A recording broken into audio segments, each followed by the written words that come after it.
ხუთი მცენარე და ხუთი სურნელი, რომლებიც აქტიურად გამოიყენება პრაქტიკოსების მხრიდან და არა მხოლოდ პრაქტიკოსების მხრიდან, საცხოვრებელი სივრცის, თუნდაც სამუშაო სივრცის ან ადამიანის აურის ენერგეტიკული ველის განსაწმენდად და ეს მცენარეებია. პირველი, საკმეველი, ყველაზე გავრცელებული და ყველაზე ხელმისაწვდომი.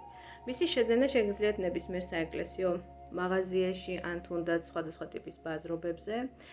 საკმეველი გულისხმობ, რა თქმა უნდა, ბუნებრივ ნატურალურ მასალაზე დამზადებულ საკმეველს. თავისთავში ატარებს მზის პრინციპს, სინათლის პრინციპს, შესაბამისად, იგი საკმაოდ ეფექტურად ებრძვის ეგრეთ წოდებულ ბნელეთის შვილებს, სხვადასხვა პარაზიტულ არსებებს, ასტრალურ არსებებს, რომლებიც განიცდიან მარადიულ შიმშილს და სწორედ ამიტომაც არიან მიზანსწრაფულნი, რომ მიემაგრონ ადამიანის საცხოვრებელ სივრცეს, ადამიანის სამუშაო სივრცეს და თუნდაც ენერგეტიკულ ველს, რათა მისგან წაიღონ ეს სასიცოცხლო ენერგია, რაც თვითონ არ გააჩნიათ და გამოიკვებონ მისით. შესაბამისად, თუ ხშირად გრძნობთ დაღლილობას, დეპრესიულ ფონს, ან ესე სრულიად უმიზეზოდ, მოულოდნელად ხვდებით სხვადასხვა სახის კონფლიქტურ სიტუაციებში, ან ოჯახში ვთქვათ, დაძაბული ურთიერთობები გაქვთ ოჯახის წევრებთან, რაიმე კონკრეტული ხელშესახები მიზეზების გარეშე და მიზეზებისგან დამოუკიდებლად, მაშინ შესაძლებელია, რომ თქვენ სივრცეში სწორედ ასეთი არსებები ბინადრობდნენ და საჭირო იყოს სხვა, ასე ვთქვათ, ალტერნატიული მეთოდების გამოყენება მათ მოსაშორებლად. ამ შემთხვევაში საკმევლის დაკმევა ერთ-ერთი უსაფრთხო და საკმაოდ მიღებული მეთოდია მათთან საბრძოლველად. მეორე ასევე საკმაოდ ეფექტური საშუალებაა სანდალოზის ხისგან დამზადებული სურნელოვანი ჩხირები. ვერ ვიტყვი, რომ თვითონ ეს სანდალოზის ხე, ასე ვთქვათ, პირდაპირ ებრძვის და ანადგურებს ასეთ ასტრალურ არსებებს თქვენს ენერგეტიკულ ველში, მაგრამ თვითონ ადამიანის ენერგოველს ამაღლებს ძალიან ეფექტურად, წევს მაღლა სულიერ ვიბრაციებს, შესაბამისად თითქოს ადამიანი რაღაცნაირად უხილავი ხდება ენერგეტიკულ დონეზე ასეთი ასტრალური პარაზიტებისთვის, ლარვებისთვის, სხვადასხვა სახის დემონური არსებებისთვის, შესაბამისად ისინი თქვენ ვერაფერს ვერ დაგიშავებენ, თუ ასეთ სურნელს ხშირად დაატრიალებთ თქვენს სივრცეში. ამავდროულად სანდალოზის ხის სურნელოვანი ჩხირები აქტიურად გამოიყენება სხვადასხვა სახის მედიტაციური პრაქტიკების დროს, ლოცვის დროს და სხვადასხვა სახის სულიერი ენერგეტიკული სავარჯიშოების შესრულების პროცესში. მესამე ეს არის ფიჭვის, კედარის და ნაძვის მასალისგან დამზადებული სურნელოვანი ჩხირები.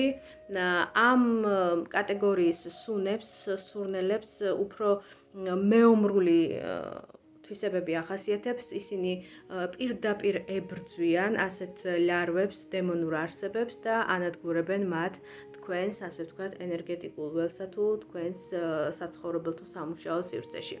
მეოთხე ასევე საკმაოდ ეფექტური სურნელია აბზინდა. აბზინდას ცოტა მძიმე და უსიამოვნო სუნი აქვს, მაგრამ ის პირდაპირ გამოიყენება ისეთი სახის ნეგატივზე სამუშაოდ, ნეგატივის გასანეიტრალებლად, როგორიც არის ჯადო, როგორიც არის ავითვალი, წყევლა, გათვალვა და სპეციალურად ხელოვნურად შექმნილი ნეგატიური ენერგეტიკული პროგრამები, ეგრეთ წოდებული ხალხურ ენაზე ჯადოს რომ ვუწოდებთ.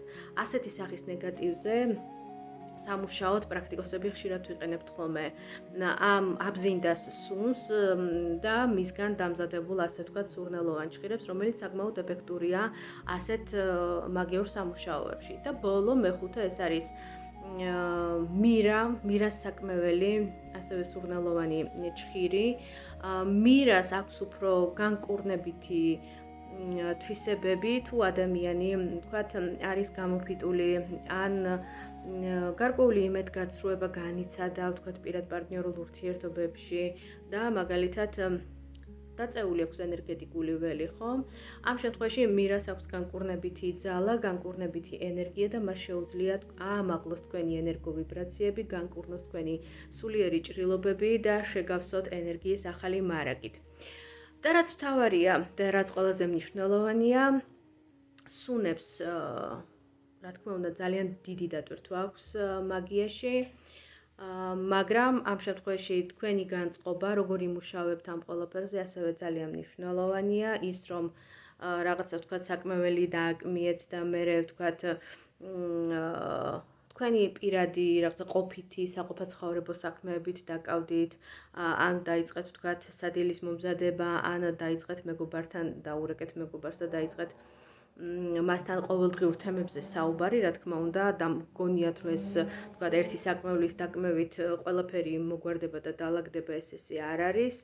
საჭიროა როდესაც დააკმევთ საკმეველს, ან აათებთ სურნელოვან ჭხირს, ხო, და ამ სუნს დაატრიალებთ თქვენს საცხოვრებელ სივრცეში, შეხვიდეთ ამ ენერგიებში, შეიგრძნოთ ეს ენერგიები, ჩაუღრმავდეთ მეტად საკუთარ თავს, გარკვეული პრაქტიკები ჩაატაროთ, ან თუნდაც ლოცვა წაიკითხოთ, ან მანიფესტაციები გააკეთოთ. ამ შემთხვევაში ეს სუნები უკვე აქტიურად შემოდიან თქვენს ენერგეტიკულ ველში და იწყებენ თქვენს ენერგეტიკულ ველზე დადებითი ზეგავლენის მოხდენას და თქვენზე მუშაობას, ხო?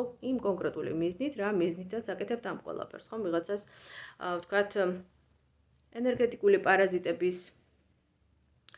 პარაზიტებისაგან სურს თავის სივრცის გაწმენდა, ვიღაცას ვთქვათ, ენერგეტიკული ვიბრაციების ამაღლება, ვიღაცას უფრო სხვა კიდევ განკურნებითი ეფექტის მოხდენა სურს საკუთარ აურაზე და ასე შემდეგ, მაგრამ რაც მთავარია ამ ყველაფერში საჭიროა მაქსიმალური ჩართულობა, კონცენტრაცია და არაერთჯერადობა. გისურვებთ წარმატებებს.